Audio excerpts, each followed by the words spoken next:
Welcome to Jane Jackson Careers, a podcast that takes your career to the next level. Here's your host, Jane Jackson, author of Amazon Careers bestseller, Navigating Career Crossroads. Welcome back to my Careers podcast. In this next series of 7 episodes, I'm going to do something a little different. I'm going to create a job search series within the Jane Jackson Careers podcast. I've had so many listeners ask me about specifics regarding the job search or career transition process that I'm now going to make it really easy for you. So, from episode 65 through to 72, I'm going to discuss each of the essential steps to take control of your career or your job hunt. Each episode will cover one step of the process, and I'll release 2 steps a week for the next 3.5 weeks. Now, I was recently honored to be interviewed by podcaster and branding specialist Ryan Roten on his Brand New You podcast, and we talked about my book, Navigating Career Crossroads, in great detail. So the next episodes feature our conversation about each step for your benefit. In this episode, let's talk about the most effective job search strategies. Let's go.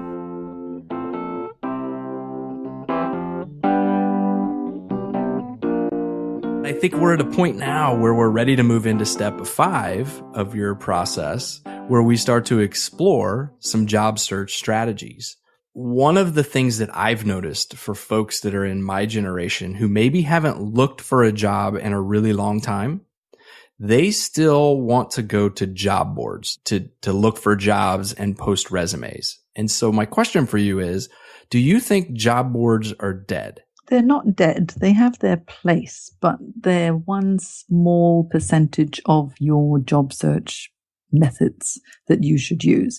Because the good thing about job boards is that you can see what is available now, what's open, where they're recruiting. And I tend to use job boards more for research for my clients rather than actual job applications, because you can see which industries seem to be quite buoyant.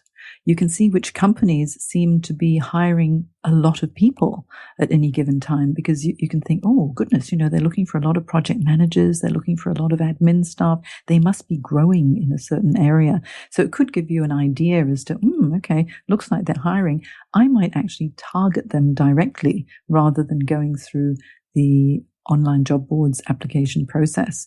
I've had clients get their roles through online job boards. I have had many, many more clients secure their roles through networking. But if you're going to use online job boards, the way to use them most effectively is to, first of all, search for exactly what you're looking for. And if a suitable role comes up, go through the JD, the job description, in detail, and then have a look and see how high a percentage match you are. If you match, I'd say about 65%, then maybe this could be a role that you could do, but have a look and see what are the essential requirements. If they need an MBA or a PhD and you don't have one and they say essential, then it's unlikely that you're going to get screened in. If they say something would be preferred, it means it's preferred, but it's not necessary, because they're not sure if they're actually going to get someone with those skills. Then give it a go. And then when you're going to actually apply, before you do anything, if there is a name and a number, pick up the phone.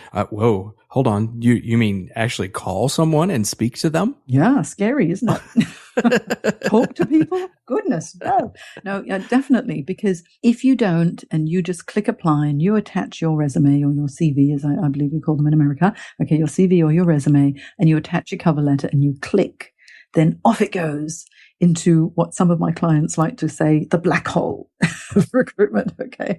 And then you may or may not get a response. But you see, everybody does that. A lot of people might be looking for jobs in their lunch hour and they think, I'll just quickly, just attach my resume and shoot off 105 applications and nothing happens. And why doesn't it happen? And it's because you haven't gone the extra mile. There are so many resumes that get filtered through. And earlier I said, on any given day when I was recruiting and I'd place a job ad, overnight I might get 200 or 300 applicants. Depends on the role, of course. And it's really hard to screen all of those roles. We've only got a certain amount of time. And what happens when you go through the system is that many of the in fact, just about all of the job boards, they actually have a scanning system. And so it automatically scans the resumes and apportions them a percentage match according to the keyword hits. And so if you've got enough of the right keywords in your application and your cover letter and your professional profile and experience, you might have a higher percentage match. And if you've got a higher percentage match, there's more likelihood that your resume will get read, but there's no guarantee. More of a guarantee is if you pick up the phone, horrors, and call somebody and say, hey, I've seen that there was this, you've been advertising this position. I'm really interested in this role because my skills and experience actually are a really close match to what you're looking for. Could you give me a little bit more detail about the role? Because I want to make sure that I am a good match for you. And if you have someone on the end of the phone, it's a human being. You're developing a relationship. It's one very good touch point.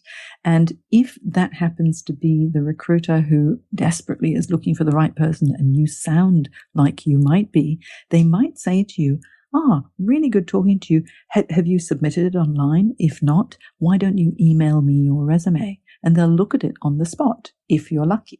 Doesn't always happen, but it's worth a go, because I always think if you don't try, you don't know. Maybe you'll call and no one will answer. Maybe you'll call and leave a message and no one returns your call. At least you've given it a go.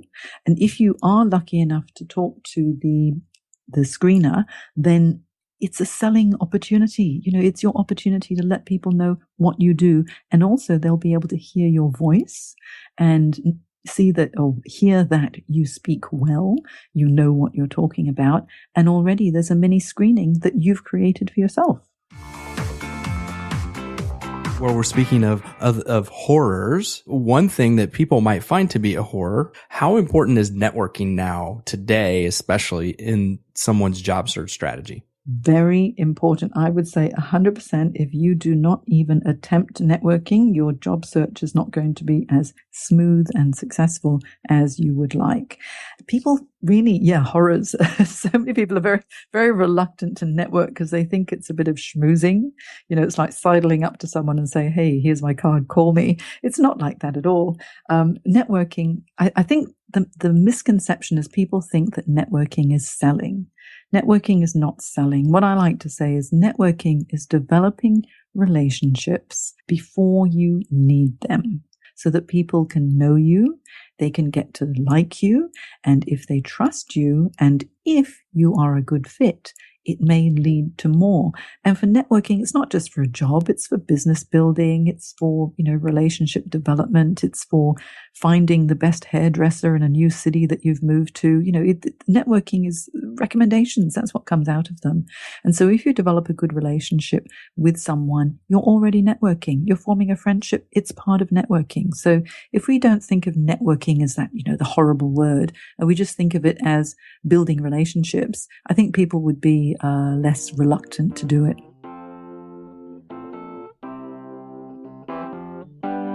If you found this episode useful, you'll like my 7 Steps online careers program that guides you through each step in complete detail so you can confidently take action to secure your dream role.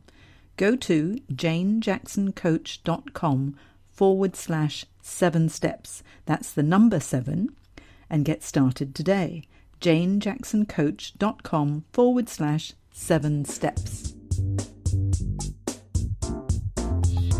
You've been listening to Jane Jackson Careers. Sign up to receive regular career advice at janejacksoncoach.com.